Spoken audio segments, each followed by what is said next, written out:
Does Retatrutide suppress appetite? Now that's a great question, because in this video what I'm going to do is unlock the 3 components of Retatrutide, and I'm going to show how it may not suppress your appetite in the way you hoped it would, and why many people feel disappointed because of what they've experienced when they've been on Retatrutide. I'll also uncover some of the metabolic functions of Retatrutide, why I think this could be one of the biggest metabolic breakthroughs ever. And then I'll also show you the secret to putting in your own body operations system. So I'm Regan Archibald. I'm the founder of Ageless Future. And in our company, we work with high-performing entrepreneurs, people who care about their health. They've got great families, they're building businesses, and they want to be at their peak performance. And so we run everybody through their Ageless Future operating system, where we upgrade your physiology and biology using peptides and other agents like regenerative medicine. And I've never been more excited to be in this field, so I appreciate you being on this channel.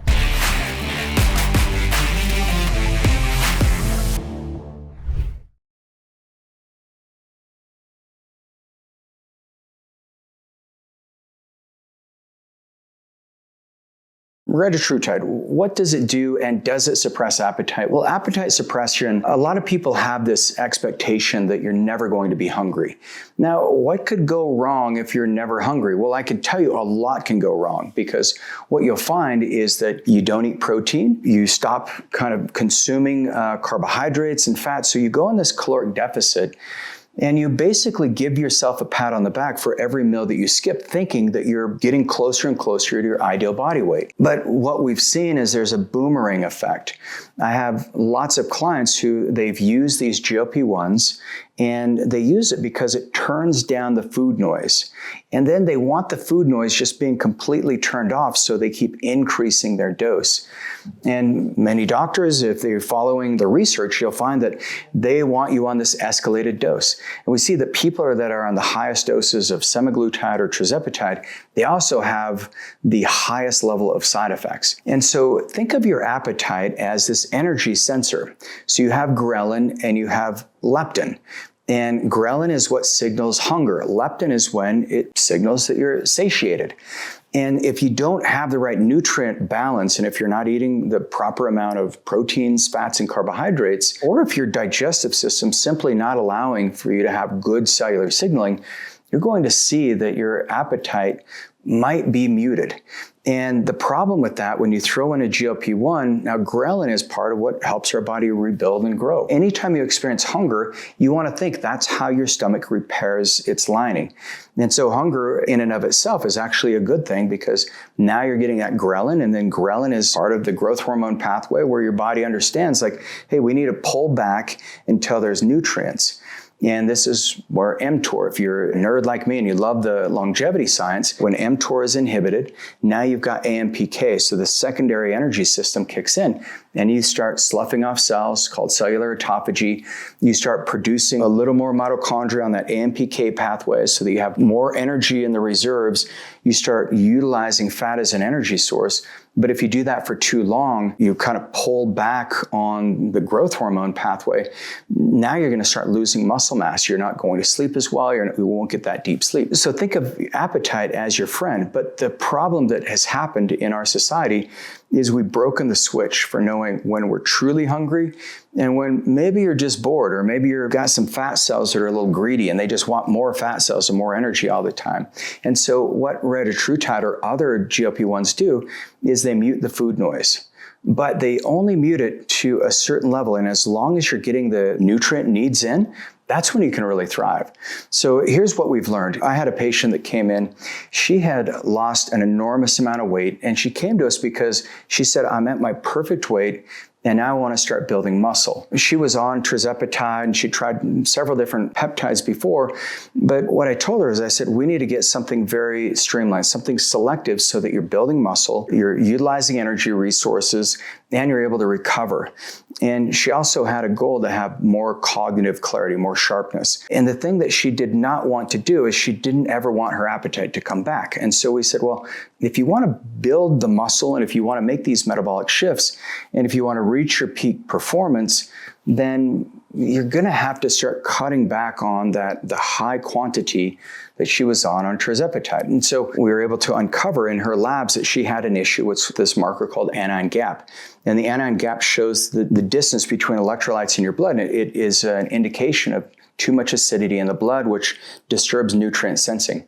She also had sodium-potassium ratios that were really high. I asked her how her sleep was. She was not sleeping well.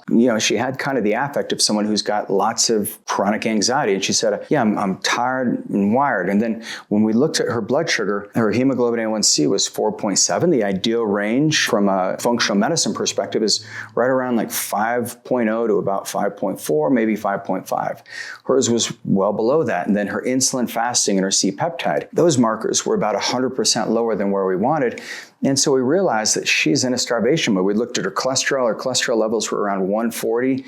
And she said, I thought you wanted lower cholesterol, but actually you don't want your total cholesterol to drop below about 180. We knew she was running at a deficit for too long. And so one of the frustrations she had is when she started getting, lowering her doses, the hunger came back.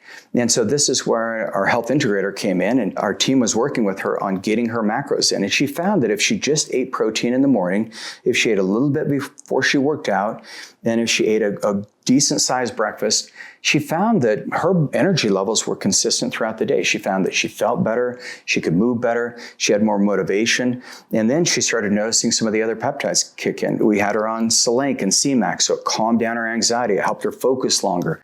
She said it alleviated a lot of her kind of that jitteriness. She also found that the BPC 157, TB4, that actually helped her recover. She noticed that the SS31 was like an upgrade. We added that with a little methylene blue, and now she had this beautiful transmission of energy in the electron transport chain. And so while yes, Retatrutide, it does seem to suppress appetite, the thing I'm most excited about it is it avoids situations like this one where somebody carries it too far, where they think that turning off the appetite is the number one thing you need to do when it comes to your metabolic health. I can tell you that couldn't be farther from the truth.